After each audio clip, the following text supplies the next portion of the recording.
কাল আমরা মায়াপুর গেছিলাম, জগন্নাথের মাসির বাড়ি। ভেতরটা খুবই সুন্দর, দেখতেও অনেকটা ভালো লাগছিল, অনেক ফুল গাছ আর মন্দিরটাও খুব সুন্দর। এখানে একটা বড় দোকানও আছে, দাদা বৌদি জিনিসপত্র কিনছিল আর খুব সুন্দর সুন্দর জিনিসও পাওয়া যায় এখানে। তা আমরা তারপরে গঙ্গার ঘাটে গেলাম। তো গঙ্গার ঘাটেও বেশ রাত হয়ে গেছিলো আমাদের, বেশ রাতেরবেলা ভালোই লাগছিলো দেখতে, গঙ্গাটা খুব সুন্দর। আর পেছনে ওটা আমার দাদা। আর তারপরে গোপালকে নিয়ে বাড়ি চলে আসলাম। তো বৌদি গোপাল কিনতেই গেছিল, তা বৌদির জন্মদিন ছিল, জন্মদিনে তাই দাদা গোপাল উপহার দিল বৌদিকে।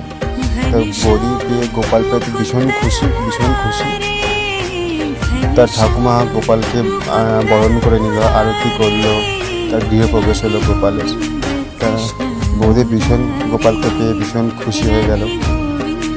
তারপরে আমার এইটুকু ব্লগ আজকে।